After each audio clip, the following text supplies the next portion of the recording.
La poligamia es un régimen familiar que permite tener más de una esposa al mismo tiempo.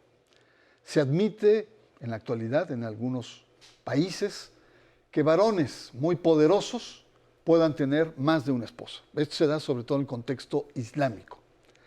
La poligamia está prohibida y está sancionada en Occidente. Por ello resulta inaceptable que dichas prácticas se ejerzan en muchos de nuestros países. Por ello, veremos la poligamia en la comunidad Levarón y la poligamia en la secta NXIVM. Todo esto aquí, en Sacro y Profano. A principios de julio, apareció en los anaqueles de las librerías norteamericanas el libro titulado La Colonia, Fe y Sangre en la Tierra Prometida. La autoría del texto es de la investigadora Sally Denton. El libro nos remite a dos fundamentalismos vinculados a la poligamia.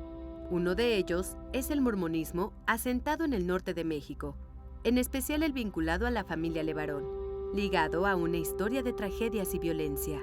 El otro colectivo fundamentalista es el corporativo empresarial llamado NXIVM, que derivó en una secta poligámica con prácticas y degradaciones sexuales contra la mujer y fuertes vínculos con hijos de destacados políticos mexicanos, entre ellos varios expresidentes. Muy buenas noches, bienvenidos como siempre a Sacro y Profano. Vaya tema el que tenemos ahora, el de la poligamia en dos entidades colectivas de corte sectario y fundamentalista, muy diferentes entre sí. El origen de esta conversación que vamos a tener es una columna de Fabricio Mejía, titulada NXIVM y los Levarón, una intersección de dos tipos de sectarismos muy distintos en torno a la poligamia. Fabricio Mejía es un destacado escritor, analista, político y periodista. Bienvenido, y es un tema vastísimo, daría como para varios programas. Tenemos muy poco tiempo, Fabricio, y muchas gracias por tu presencia. No, gracias aquí. A ti, Bernardo, gracias a Yo te diría, en tu columna, digamos, la detona un libro. Sí. Un libro de una escritora, analista norteamericana, que se llama La Colonia. Cuéntanos de este libro. Bueno, es un libro que acaba de salir de Sally Denton. Sally Denton fue becaria de la Fundación Guggenheim. Ha escrito 9 o 10 libros bastante exitosos, casi siempre polémicos, uno sobre el fentanilo, etcétera. Y fue la directora de literatura y no ficción en la Universidad de Nevada. Y curiosamente, ya lo dice en la introducción del libro, proviene de una familia mormona de las tradicionales de Utah, de Salt Lake City, y escribe este libro sobre los Levarón en el contexto de la violencia que se vive en la zona de la colonia Levarón, de las dos colonias Levarón, la de Chihuahua y la de Sonora.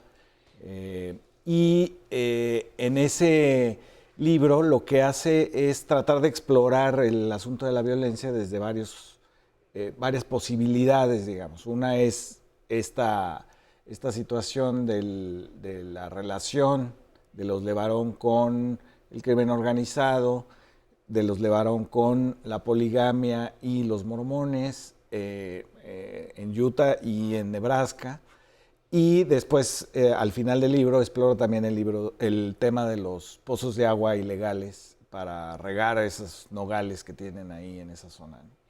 Este libro se llama La Colonia, Fe y Sangre en la Tierra Prometida. Efectivamente habla de este tema. Ahora, ¿cómo atribuyes de entrada estos vínculos, esta hermandad entre un fundamentalismo religioso del siglo XIX, ¿no?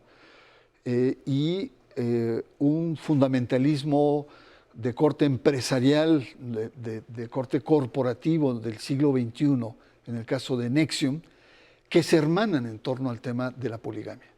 Sí, es muy curioso lo que sucedió, es decir, como dices, ¿no? Una secta del siglo XIX con una del siglo XXI, a través de la poligamia. NXIVM había sido fundada en 98 por Keith Raniere como una metodología, técnicas de superación personal, superación empresarial, le llamaba éxito ejecutivo. Todo en Nexium tiene nombres extraños, ¿no? Entonces era éxito ejecutivo, pero él entra en contacto desde el 2001 con los mexicanos, digamos, ¿no? De la élite que pretendidamente quiere ser empresarial, o ya son algunos de ellos empresarios, pero sobre todo de los juniors, ¿no? De la política mexicana, Emiliano Salinas, Cecilia Salinas Ocelli, la hija de Alejandro Junco, el dueño del Norte y de Reforma, la Alejandra González Anaya, la hija del exsecretario de Hacienda de Peña Nieto, y otros personajes, desde el 2001. En el 2009, él aprovecha el secuestro de Éric Levarón en la zona en Chihuahua para, digamos, hacer un enlace y decirle, yo tengo la solución. Keith Raniere era un tipo que se sentía tan inteligente que decía que detenía los radares de velocidad de la policía con la mente, y que tenía un IQ que hasta salía en los récords Guinness, ¿no? Cosa que no era cierta. Claro. No hay una evidencia de que eso en ningún libro de récord Guinness salga. Creo que hay uno en Australia que saca el dato, pero desapareció, está fuera de edición. Pero bueno, la idea es, él dice, tengo la solución para el secuestro en México, y es no pagar el rescate, ¿no? Entonces entra en conexión con los Levarón. Éric es liberado, finalmente no se sabe muy bien, como muchas de las cosas de los Levarón es secreto. Además, al parecer fue familiar, fue un primo, familiar, ¿no? Un primo de él. Ahora, estamos hablando de los Levarón, que es una familia por la poligamia, pues que tiene 10,000 miembros. Y bueno, hay muchos primos, pero bueno, uno de los primos lo secuestra y lo deja ir, y entonces eso se considera un éxito para Nexium, y Nexium se mete de lleno en Chihuahua, en la colonia Levarón, para filmar una película. Filmaron 700 horas de una película donde Keith Raniere nos muestra su liderazgo en el tema de la violencia, el secuestro, etcétera. Y ahí descubre con fuerza el tema de la poligamia, ¿no? Y ahí descubre la poligamia como una forma de control entre varones a través de las mujeres. Ya, eso lo vamos a ver en unos minutos después. Estamos conversando en torno a estas dos comunidades, una de corte empresarial, que después se convierte en una estructura de control de mujeres incluso de esclavitud, y un grupo fundamentalista que viene del siglo XIX. Nuestro tema central es el tema de la poligamia, la religión y las creencias. Está usted en Sacro y Profano.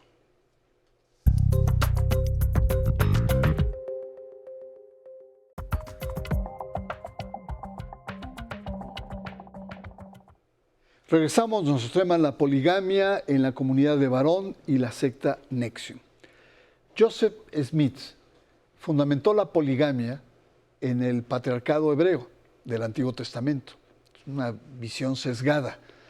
Él funda la Iglesia de Jesucristo de los Santos de los Últimos Días, como se llama actualmente. Pero las leyes norteamericanas prohíben dicha práctica poligámica desde 1890. Sin embargo, muchos mormones fundamentalistas y polígamos salen de la iglesia, es decir, hay un desgajamiento de esta iglesia y van al sur. Se mudan al norte de México para continuar practicando la poligamia sin la interferencia de las leyes norteamericanas. Uno de esos grupos es la familia Levarón, que es uno de los grupos más importantes y económicamente más poderosos, y también políticamente con mucha fuerza. Y ha tenido también un trágico desarrollo en luchas de poder, asesinatos, vínculos, incluso en el crimen organizado, como nos ha narrado Fabricio en la lectura de este libro, La Colonia, que acaba de salir. ¿Cuál es tu percepción de este grupo, los Levarón? Sí, bueno, los Levarón se presentan, digamos, como agricultores, ¿no?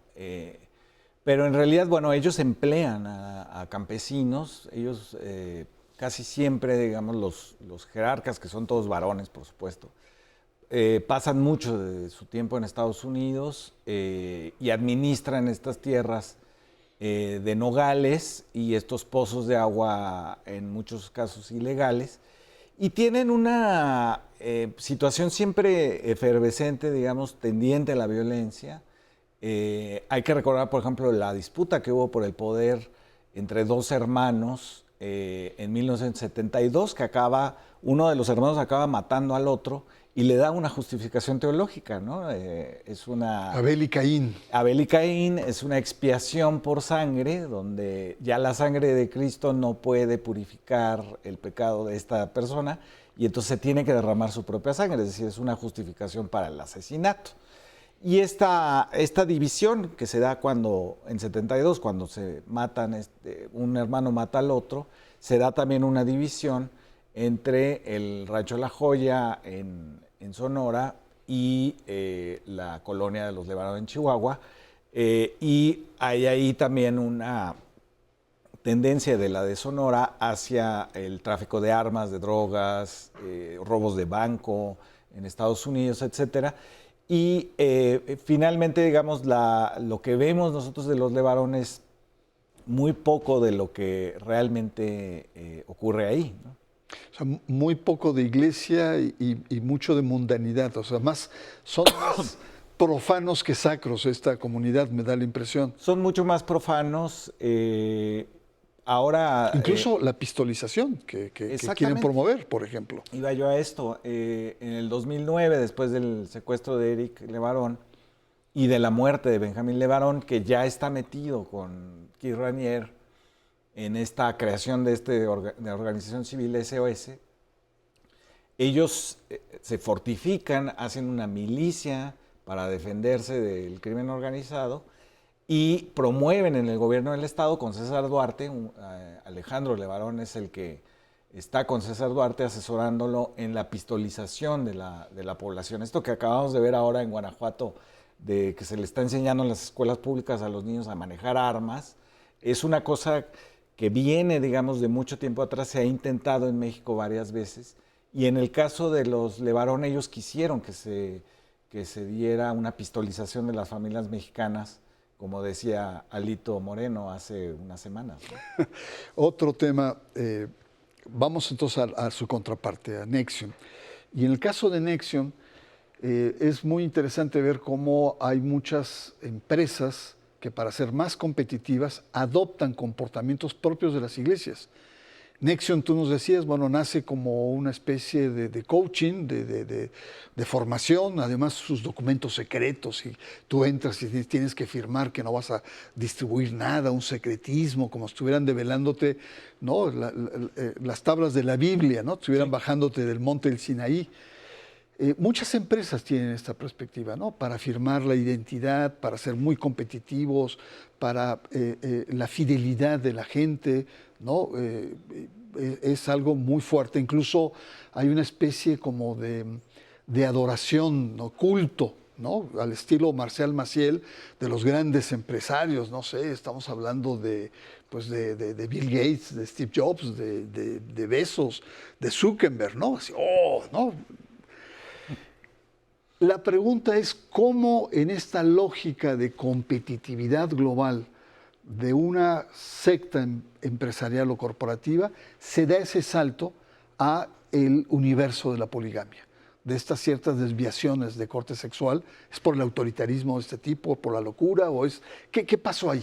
Sí, yo creo que es ir viendo los límites cada vez, ¿no?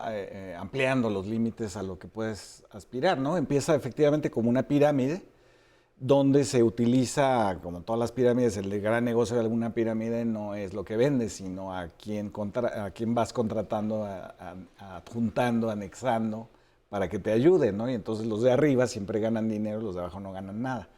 Ese sistema también se utilizó para el poder. Entonces, Keith Raniere se hacía llamar La Vanguardia, o sea, ya ni siquiera tenía un nombre humano, digamos, en esta cosa divina de los líderes empresariales, y tenía este grupo de mujeres que supuestamente eran eran a la usanza de la poligamia mormona, eran las esposas hermanas, ¿no? Que hay una especie de complicidad entre las esposas para cumplir las decisiones y los deseos del varón, que es la autoridad.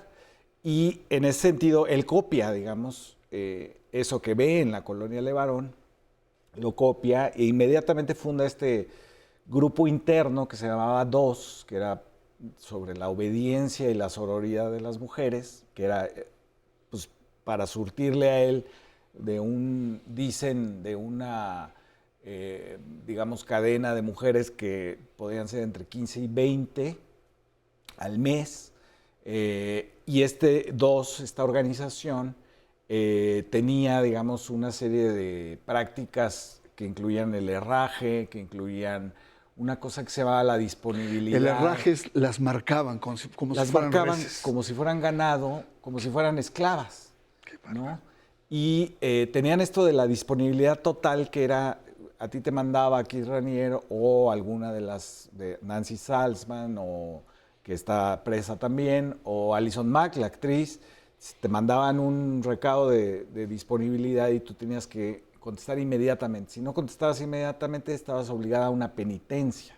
Y eso podía ir desde comprarles un café hasta pararse en la lluvia o en la nieve durante horas, las horas que dijera, ¿no? Y entonces es este control, digamos, lo que Keith Raniere va ampliando cada vez más, ¿no? Ya no se trata nada más de los que toman este curso inicial, digamos, de 5 días, que por cierto costaba $3,000, sino ya a un nivel mayor, además de que pagabas ya cantidades de $20,000, $30,000 al mes, un control sobre tu cuerpo, un control sobre tu tiempo, de tal manera, digamos, que estaban al final los de abajo, digamos, quedaban extenuados de estas peticiones de todo el tiempo.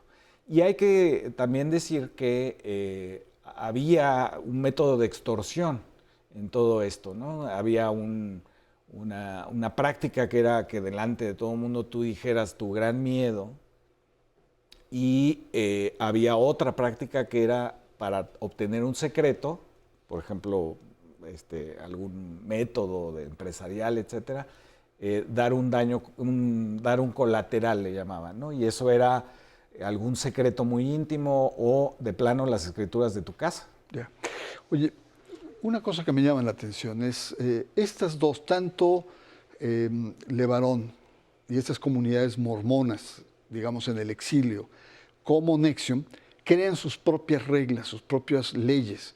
Y muchas de estas leyes son violatorias a las leyes socialmente establecidas, incluso en términos de derechos humanos, como puede ser el tema de la poligamia, que era psicológicamente las mujeres son oprimidas y son tratadas como esclavas, en mano de obra y en otro esclavas sexuales.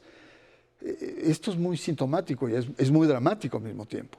Sí, es muy dramático de cómo, digamos, de pronto las leyes no funcionan adentro de los grupos sectarios, y los propios miembros de los grupos sectarios no tienen una alternativa para salir.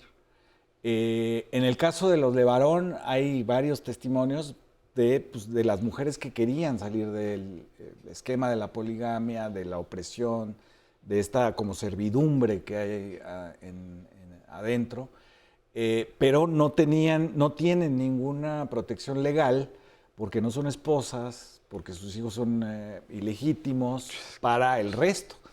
Y solo dentro de la colonia pueden tener un lugar. Y esto también sucedía en NXIVM. Todas las personas que asisten a estos cursos están buscando un lugar y están buscando una pirámide para escalar, ¿no? Y fuera de ella no tiene ninguna importancia, no la entendemos, ¿no? Qué cosa. Y eso trabaja, digamos, a favor de la expansión de estos grupos, ¿no? Una última cuestión para cerrar este bloque muy rápido es ¿por qué este tipo de grupos, en caso de México, atrajo a estos juniors que decías, a estos juniors del poder, a estos cachorros del poder en México? Sí, estos asisten, digamos, a los cursos de Nexium, sobre todo por Emiliano Salinas, por el supuesto prestigio que no sé qué tendrán los Salinas de Gortari en este país, pero para una élite, para una burbuja arriba, tienen prestigio. Y entonces es la manera también, no de aprender lo que decía Rainier, que realmente si lees esos 12 puntos, pues son cualquier cosa, que en realidad tienen un germen de violación, de pederastia, de justificar la violación, de justificar la dominación sobre las mujeres, pero en realidad creo que el asunto en México fue, me voy a relacionar para mejorar mis trabajos, mis ofertas de trabajo, me voy a relacionar con otros hijos, primos de políticos y es parte de una élite. Hay que recordar que el primer acto de Nexium es en Monterrey, es en el Planetario Alfa de Garza García, donde pues, es un lugar de ricos. Exclusivo. Y asisten todos estos personajes a codearse después pues, con supuestas estrellas de Hollywood, que eran pues, unas actrices menores como Alison Mack, como Oxenberg, que había salido en Dinastía hace 30, 40 años, pero que tienen el glamour, ¿no? Es una secta, yo decía, del Tratado de Libre Comercio, ¿no? Porque es financiada por Seagrams, que es este whisky canadiense, con Hollywood, y en México es con la élite política. Pasa muy parecido con los legionarios, es decir, se establecen espacios de agregación social donde las élites conviven. No importa tanto, sino es el espacio que se va creando. Vamos a una pausa, Fabricio. Estamos conversando en torno al tema de la poligamia en las comunidades, tanto Levarón como Nexium. Usted está en Sacro y Profano.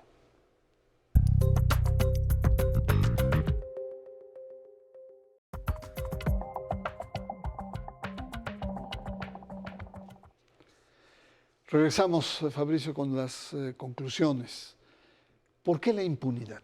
¿Por qué sabiendo perfectamente lo que pasaba, la esclavitud, el sometimiento, la poligamia, etcétera, que se daba en Nueva York, estos cachorros del poder son impunes, andan en la calle cuando son cómplices? Sí, en realidad fue una disculpa la de Emiliano Salinas.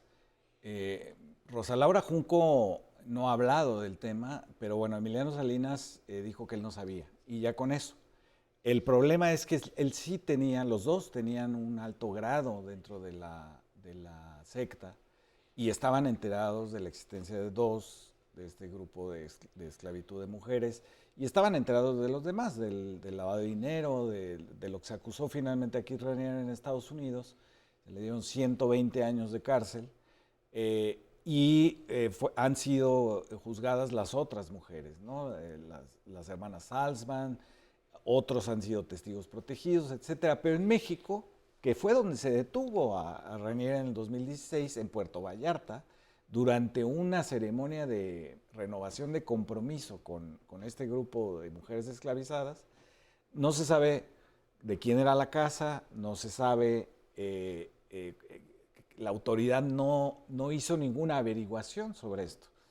Y uno hubiera esperado que por lo menos hubiera un juicio, porque hay empresas que pertenecen a jerarcas de Nexium que tuvieron financiamiento público y por lo menos debería haber una revisión de parte del gobierno de ese dinero público que se utilizó. Nada más ni nada menos, una de las empresas, Anima Inc., que ahora creo que se llama Abuela, de los González Anaya, dice textualmente, basada en las enseñanzas de Keith Raniere, y fue contratada para las celebraciones del Bicentenario de Felipe Calderón, para la Olimpiada Panamericana de Guadalajara. Y entonces ahí habría tema para investigar, pero no se hizo. Y también está pendiente el tema de la justicia con los Levarón, con el tema de la poligamia.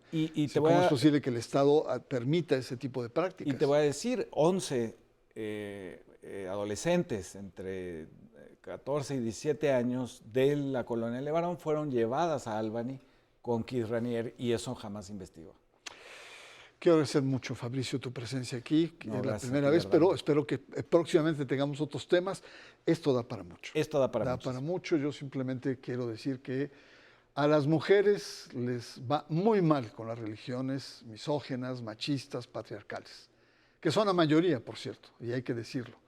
A lo largo de la historia, los profetas masculinos reclaman autoridad y supremacía divina para escribir leyes sagradas que perpetúan el poder masculino contra las mujeres porque son consideradas inferiores, lamentablemente. Soy Bernardo Barranco, agradezco su presencia y le espero la próxima semana aquí en Sacro y Profano.